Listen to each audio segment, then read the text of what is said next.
are preparing to give this sermon, I just read through First Peter, and it's really awesome. Peter, like the way he constructs his message to the Christians, was he would give them he would overwhelm the believers with God's goodness, okay?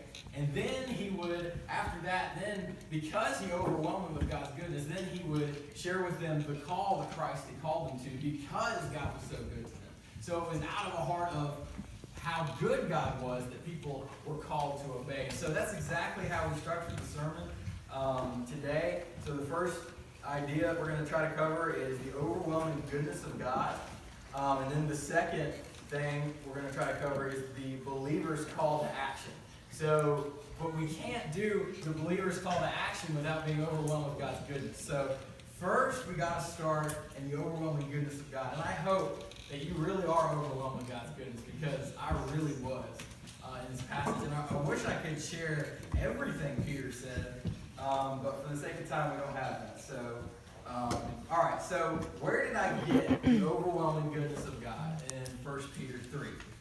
1 Peter 3:18, for Christ also suffered once for sins, the righteous for the unrighteous, that he might bring us to God, being put to death in the flesh, but made alive in the spirit. Okay, so the first bullet point there, Jesus suffered to bring us to God. Okay? And at first glance, you might be like, wow, that's amazing. Christ suffered to bring us to God. Well, it's so much more than just Christ suffering, okay? We have to understand who Jesus was to really understand what it means that he suffered to bring us to God. All right? So the first thing to understand who Jesus was, understand why it was so amazing, was 1 Peter chapter 2, verse 22. 1 Peter 2, verse 22.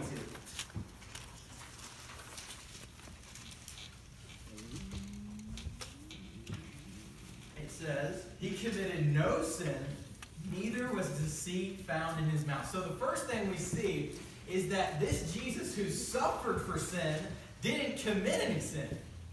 And so that's the first reason that we should be overwhelmed with the goodness of Christ, is that he didn't commit sin, yet he suffered as though he did. Okay? So that's the first reason that we should be overwhelmed with God's goodness, is because Jesus didn't deserve to suffer in this way. All right, who deserved to suffer in this way? Well, let's just build some ground here. Let's go to Romans chapter 3. Romans chapter 3. Romans chapter 3. Verses 10 through 12. As it is written, none is righteous, no, not one. No one understands. No one seeks for God. All have turned aside. Together they have become worthless. No one does good, not even one. So as we see there, it's just talking about the human race. There is no humans that are righteous, no, not one. No humans seek God. No humans continually do good, not even one. So we see here, who deserves to suffer for sin? Does Jesus, who never sinned, deserve to suffer for sin? Or does every human here and every human in the world deserve to suffer for sin? Well, obviously, I think we would build the case right there that we are the ones who deserve to suffer for sin, but yet Jesus is the one who suffered. All right, maybe you don't believe me. Let's go to Colossians chapter 1, verse 21. Because we don't always, you can never just grab one section and from the Bible and build a whole foundation of something on it. You have to have a heart for the whole counsel of God. So Colossians chapter 1, verse 21. Colossians 1, verse 21. And you who were once alienated, hostile in mind, and doing evil deeds. Okay?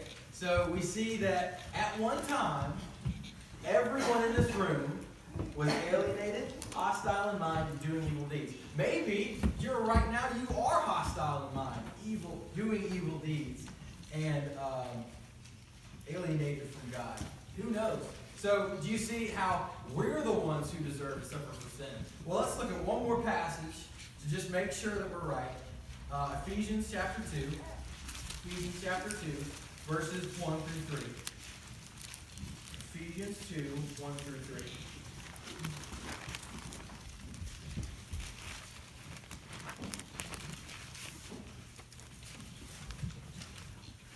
were dead in the trespasses and sins in which you once walked, following the course of this world, following the prince of the air, the spirit that is now at work in the sons of disobedience, among whom we all once lived in the passions of our flesh, carrying out the desires of the body and of the mind, and were by nature children of wrath like the rest of mankind. Okay, you notice there in verse 3 it says, among whom we all once lived in the passions of our flesh, carrying out the desires of the body and of the mind. Okay? And then it says, even like the rest of mankind. So you see everybody. Maybe you were sitting there and be like, well, I feel like I'm pretty good. No, right here on the authority of God's word, it says, we all once lived this way. We all once lived in the passions of our flesh. We all once lived in sin. And so you see, who deserves to suffer for sin? Is Jesus the perfect one who never sinned deserve it? No, that is us. We deserve that. But why we are overwhelmed with Christ's goodness is because he never sinned. And yet he suffered in our place on the cross. Let's see some other, let's be more overwhelmed with Christ, all right? John chapter 8. John chapter 8, verse 29. Let's see more of Christ. John 8, verse 29. Sometimes I think, like when I first read the passage, I had heard 1 Peter 3:18 so many times that it almost didn't just get through to me.